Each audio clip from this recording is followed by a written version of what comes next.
नमस्कार, मैं आपकी एजुकेटर सीमा गोस्वामी। बच्चों, आज काफ़ी दिन बाद मेरी वीडियो आ रही है। तो आज मैं आपको पढ़ा रही हूँ कंप्यूटर। इससे रिलेटेड बहुत क्वेश्चन आ रहे हैं, चाहे आपको सीटेट हो, चाहे आपका टीजीटी हो, पीजीटी हो या कोई बड़ा एग्ज़ाम हो। मैंने प्रीवियस क्वेश्चन पेपर देखे हैं और जो अभी रिसेंटली एग्ज़ाम्स हुए हैं, कंप्यूटर से रिलेटेड बहुत सारे क्वेश्चंस आ रहे हैं जो बच्चे गलती करके आ रहे हैं। जबकि हम दिन रात कंप्यूटर पर काम भी कर रहे हैं, हम सोशल मीडिया के थ्रू भी टच में रहते हैं, उसके बावजूद भी क्वेश्चन जो बच्चे कर रहे हैं वो गलत कर रहे हैं। क्योंकि जो मैं कोचिंग में बच्चों से जब पूछती हूँ तो बच्चे बता रहे हैं कि हमें पता ही नहीं था इस वाले क्वेश्चन का। आज मैं आपको विस्तार से पढ़ाऊँगी कंप्यूटर क्या है, जो बिल्कुल हिंदी में पढ़ाऊँगी इसको, ताकि जो हिंदी मीडियम के बच्चे हैं वो इसको सही तरीके से समझ सकें। देखो बच्चों, कंप्यूटर एक स्वचालित तथा निर्देशों के अनुसार कार्य करने वाला इलेक्ट्रॉनिक डिवाइस है। कंप्यूटर एक डिवाइस है, ठीक है, जिसे इलेक्ट्रॉनिक डिवाइस कहते हैं। और ये निर्देश दिया जाता है, उसके अंदर डेटा डाला जाता है, वो कार्य करता है। ये एक ऐसा डिवाइस है। ऐसे मान लो जैसे हम गाड़ी चला रहे हैं, तो हम जब गाड़ी को चलाएंगे तो वो खड़ी हुई तो चल नहीं जाएगी, वहाँ जाएंगे, उसकी सीट पर बैठेंगे, फिर उसको स्टार्ट करेंगे। इसी तरीके से कंप्यूटर एक डिवाइस है जो स्वचालित है, जो हम खुद चलाते हैं, जो डेटा ग्रहण करता है, मतलब जो हमारा डेटा है। जैसे कि मैं अभी आपको पढ़ा रही हूँ, ठीक है, आपको पढ़ा रही हूँ, और ये वाला डेटा अगर आप कंप्यूटर में डाल देते हो और फिर आप उसको बार बार भी पढ़ते हो, तो आपका पूरा डेटा उस कंप्यूटर ने ग्रहण कर लिया है, उसके अंदर है, और आप जब चाहो उसको देख सकते हो। तथा सॉफ्टवेयर या प्रोग्राम के अनुसार किसी परिणाम के लिए डेटा को प्रोसेस, संग्रहित अथवा प्रदर्शित करता है। जब हमें कुछ चीज़ देखनी होती है, हमें कुछ डेटा लेना होता है या डेटा कहीं भेजना होता है, तो उसके प्रोसेस, संग्रहित का प्रदर्शित करता है। जो कंप्यूटर के विकास की दिशा में ये क्वेश्चन आया था अभी बच्चों कि जो प्रथम प्रयास कब हुआ था, 19वीं शताब्दी में चार्ल्स बेबेज ने किया था। ये भी क्वेश्चन आया था जो एग्ज़ाम हुआ है इसका सीटेट का, तो उसमें ये क्वेश्चन था कि इसका सर्वप्रथम प्रयोग कब हुआ था, कंप्यूटर का किस दिशा में प्रयास किया गया था। तो ये किया गया था 19वीं शताब्दी में, और चार्ल्स बेबेज ने किया था, इसलिए उन्हें कंप्यूटर का जनक कहा जाता है। अब आपको ये भी पता होना चाहिए कि जब हम कह रहे हैं कि 19वीं शताब्दी में हुआ था, बेबेज ने इसको किया था, और ये कब हुआ, इसको क्वेश्चन ये आया था, एक क्वेश्चन ये आया था बच्चों कि कंप्यूटर का जनक कौन है, तो कंप्यूटर का जनक चार्ल्स बेबेज है। ठीक है बच्चों, इसलिए बेबेज को कंप्यूटर का जनक कहा जाता है। ठीक है, अब आपके पास क्वेश्चन आ सकता है कि कंप्यूटर का विकास सर्वप्रथम कब हुआ या किस दिशा में प्रथम प्रयास हुआ, तो 19वीं शताब्दी में हुआ। इसके कंप्यूटर का जनक कौन है, चार्ल्स बेबेज है। खाली बेबेज भी नाम आ सकता है, ठीक है, और पूरा नाम भी आ सकता है। या ये भी पूछा जा सकता है तो कि इसे कंप्यूटर का जनक बेबेज को कहा गया। लेकिन एक और क्वेश्चन आया था और वो कई बार आया है, भारत में निर्मित प्रथम कंप्यूटर सिद्धार्थ है। जो भारत में पहला कंप्यूटर बना था उसका नाम क्या था, सिद्धार्थ। ये राजा सिद्धार्थ के ऊपर भी बना है, क्योंकि हमारा जो भी चीज़, किसी भी इलेक्ट्रॉनिक सामान हो या कोई बहुत संग्रहित चीज़ हो या कोई ऐसी यादगार चीज़ें हों, तो वो पुराने जो किंग हुए हैं, राजा हुए हैं, उन पर होते हैं। तो ये भारत में निर्माण जो हुआ था सबसे पहले कंप्यूटर का नाम सिद्धार्थ है। बहुत अच्छे से याद रखना कि जो भारत में पहला कंप्यूटर बना था उसका नाम रखा गया था सिद्धार्थ। ठीक है, वर्ष 1946 में विश्व का पहली बार पूरी तरह से इलेक्ट्रॉनिक डिजिटल कंप्यूटर जो ENIAC है, इलेक्ट्रॉनिक इसका फुल फॉर्म है बच्चों, electronic numerical integrator and calculator बना। ठीक है बच्चों, 1946 में जो विश्व, अभी हम बात कर रहे हैं सर्वप्रथम 19वीं शताब्दी में चार्ल्स बेबेज इसका जनक माना जाता है। भारत में पहला कंप्यूटर का नाम सिद्धार्थ है। और जो वर्ष 1946 में, आज़ादी से 1 साल पहले, विश्व का पहली बार जो इसे पूरी तरीके से इलेक्ट्रॉनिक डिजिटल के रूप में इसको स्वीकार किया गया, तो वो था इसका जो नाम है, इसका नाम है, हिंदी में देखोगे तो फुल फॉर्म भी आती है बच्चों, और वहाँ फुल फॉर्म लिखी आएगी, आपको कुछ नहीं करना, सिर्फ आपको पहचानना है, electronic numerical integrated and calculator. पहली पीढ़ी का यह कंप्यूटर वैक्यूम ट्यूब टेक्नोलॉजी पर आधारित था। अब क्वेश्चन ये भी आ सकता है कि जो सर्वप्रथम पहली पीढ़ी का कंप्यूटर था वो किस पर आधारित था, वो था कंप्यूटर वैक्यूम ट्यूब टेक्नोलॉजी पर आधारित था।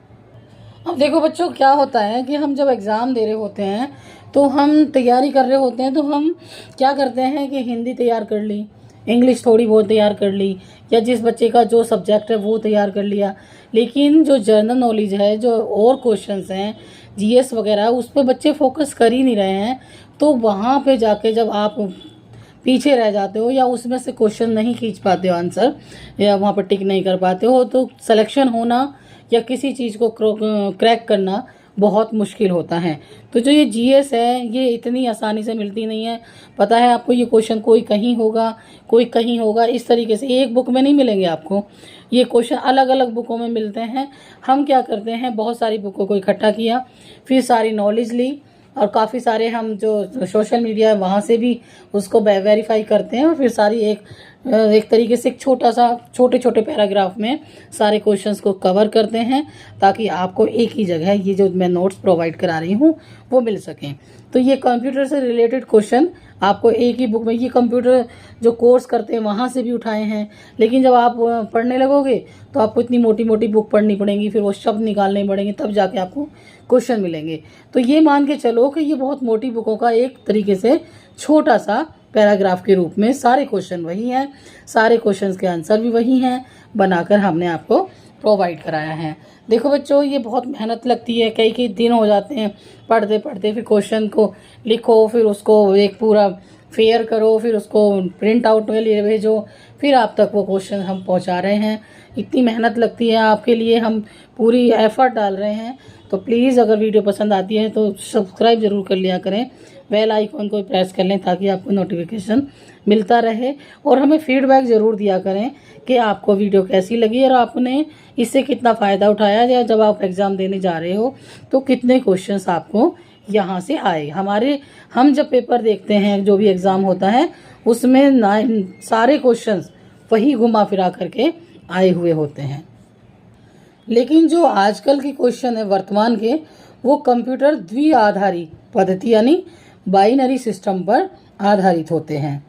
अब देखो बच्चों, कंप्यूटर के अंगों से क्वेश्चन आ रहे हैं, भर भर के आ रहे हैं, ठीक है। और जो बच्चे कंप्यूटर से सब्जेक्ट के रूप में ले रहे हैं, जिनको कंप्यूटर की टीचिंग के लिए या जो आपने जो वो करते हैं सीटेट वगैरह करते हैं, उसमें जो ऑप्शन लेते हैं, तो वो क्वेश्चन को आपको पता होना चाहिए कंप्यूटर के कौन कौन से अंग होते हैं, ठीक है, जो हम यूज़ करते हैं, उसमें कौन कौन सी युक्तियों के द्वारा हम उनको तथ्यों को, निर्देशों को देखते हैं, या 3 अंगों को क्या बोला जाता है।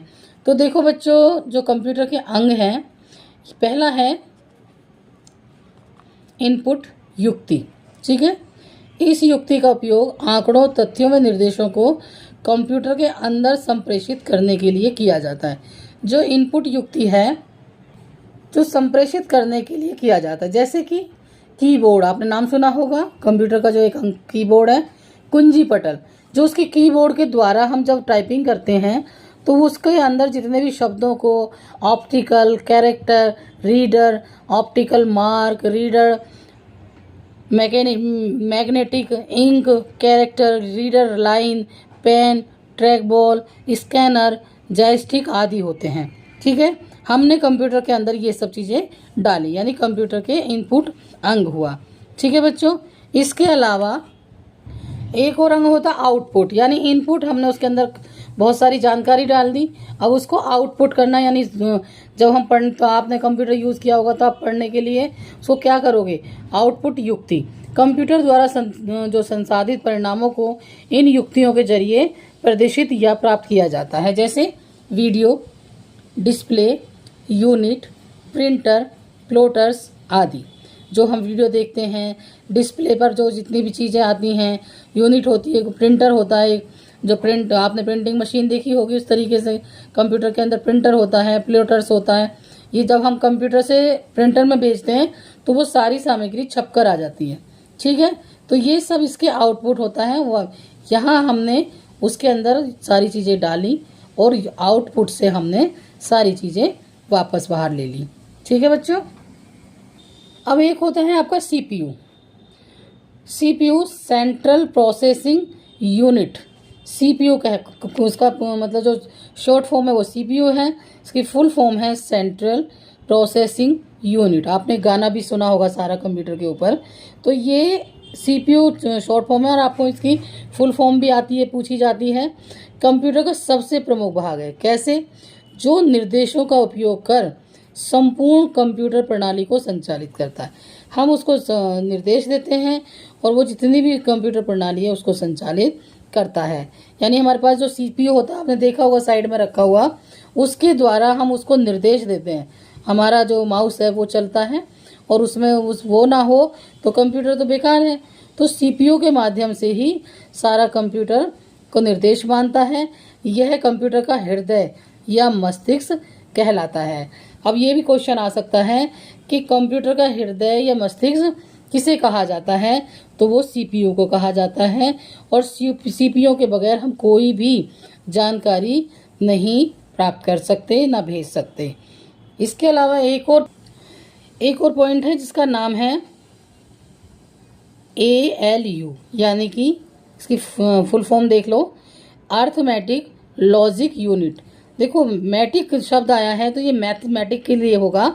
इसका उपयोग सभी प्रकार की अंकगणितीय क्रियाएं, जोड़ना, घटाना, गुणा करना तथा भाग देना, ये सब आपको कंप्यूटर में देखा होगा। आपके पास कभी कैलकुलेटर भी हुआ तो आप कैसे करते हो, खटाखट से प्लस माइनस डिवीजन वगैरह जो भी है तुम कर लेते हो, ठीक है। उसमें आपको ज़्यादा सोचने की जरूरत नहीं पड़ती, चाहे आपकी क्रियाएं कोई भी हो, अंगणित हो या जोड़ना, घटाना, गुणा करना, भाग करना, सब आपको सेकंडों में। तभी तो सब चीज़ पे बैन होती है। जब हम एग्ज़ाम में ये चीज़ें कैलकुलेटर वगैरह नहीं ले जा सकते तो संख्याओं में यह बताना कि कौन सी छोटी है कौन सी बड़ी है, सेकंडों में ये बता देता है। अथवा दोनों बराबर हैं आदि करने के लिए किया जाता है ALU का, यानी अर्थमेटिक लॉजिक यूनिट का। क्वेश्चन पूछा जा सकता है बच्चों। और आप देखो अभी जो हाल फिलहाल में क्वेश्चन पेपर आए हैं उनमें ये सारे क्वेश्चन रिपीट हुए हैं। ALU का फुल फॉर्म पूछा गया है या ALU का उपयोग किस लिए किया जाता है, तो ये मैथमेटिकली जोड़ घटाना, जितनी भी भाग देना, ये जब वो होती हैं उनकी संख्याओं को बताना, बराबर बताना या कम ज़्यादा करने के लिए उपयोग में लाया जाता है। एक और पॉइंट है बहुत इम्पोर्टेंट है, कंट्रोल यूनिट, ठीक है।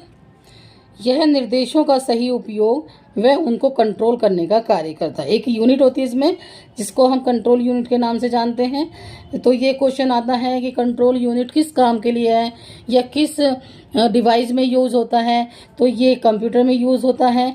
यह निर्देशों का सही उपयोग करता है और उनको कंट्रोल करने का कार्य करता है। नेक्स्ट है मेमोरी यूनिट, ठीक है। नेक्स्ट है इसका मेमोरी यूनिट, संग्रह इकाई, यानी कि जो मेमोरी है, जैसे कि हमारे दिमाग में बहुत सारी बचपन से लेकर जितने भी आप बड़े हो गए सारी मेमोरी एक कंप्यूटर की तरह अंदर है ना। आपको बचपन की बातें याद हैं, स्कूल की बातें याद हैं, अपने एग्जाम्स की बातें याद हैं, अच्छी बुरी बातें याद हैं। वैसे ही कंप्यूटर में जब हमने जितना भी फीड किया था एक यूनिट होती है जिसे हम संग्रह इकाई कहा जाता है। ये इकाई आंकड़े तथा कार्यक्रम को संचित करने के लिए प्रयुक्त की जाती है। संपूर्ण मेमोरी यूनिट को 2 भागों में विभाजित किया जाता है। तो क्वेश्चन ये आ सकता है कि मेमोरी यूनिट क्या है, संग्रह इकाई है। यह किस काम में आती है, आंकड़े तथा कार्यक्रम को संचालित करने में, जो सामग्री हमने भरी है उसमें। और ये जो प्रयुक्त किया जाती है, और जो इसको कितने भागों में बांटा जाता है, इसको 2 भागों में बांटा जाता है, ठीक है बच्चों। अगला भाग मैं आपको सेकंड वीडियो में बताऊंगी कि जो आपकी और बहुत सारी चीज़ें हैं जैसे कि रैम, प्राथमिक मेमोरी या द्वितीयक मेमोरी के या रोम, ये सब क्या हैं, ये कंप्यूटर से रिलेटेड जितनी भी चीज़ें हैं वो मैं नेक्स्ट वीडियो में बताऊंगी, क्योंकि बहुत लंबी वीडियो हो जाएगी। और आप इस वीडियो को देखो 2-3 बार पढ़ोगे ना बच्चों, आपको कंप्यूटर से रिलेटेड सारे क्वेश्चन यहाँ से आपको मिल जाएंगे, ठीक है। और अपनी तैयारी करते रहें। प्लीज़ वीडियो को लाइक, शेयर, सब्सक्राइब कर दें, शेयर ज़रूर कर दें ताकि और लोगों तक भी हमारी वीडियो पहुंच सके और बच्चों को फ़ायदा हो सके। देखो बच्चों, एक चीज़ याद रखना हमेशा, जितना कंपटीशन बढ़ता है पेपर उतना इजी आता है। जितना कंप्यूटर का, जितना आपके बच्चे कम होते हैं पेपर उतना, एक तो आपकी जो वो है, वीडियो पसंद आए तो लाइक शेयर करें। और खुद और कुछ भी पढ़ना है, ये सीटेट, टीजीटी, पीजीटी, आईएएस के किसी भी एग्ज़ाम को आप क्रैक देने जा रहे हैं उन सब के लिए बहुत ही ज़्यादा बेनिफिशियल हैं। और 101%, बल्कि मैं तो कहती हूँ 120% क्वेश्चन पेपर में ये क्वेश्चंस आएंगे। आप जब पेपर दे के आएँ तो एक बार देखना, इस सीमा मैम के चैनल पे फोकस सीटेट पे जाकर विजिट करना कि कितने क्वेश्चन आपके पेपर में आए हैं। तो लाइक शेयर ज़रूर करें, सब्सक्राइब करें। धन्यवाद।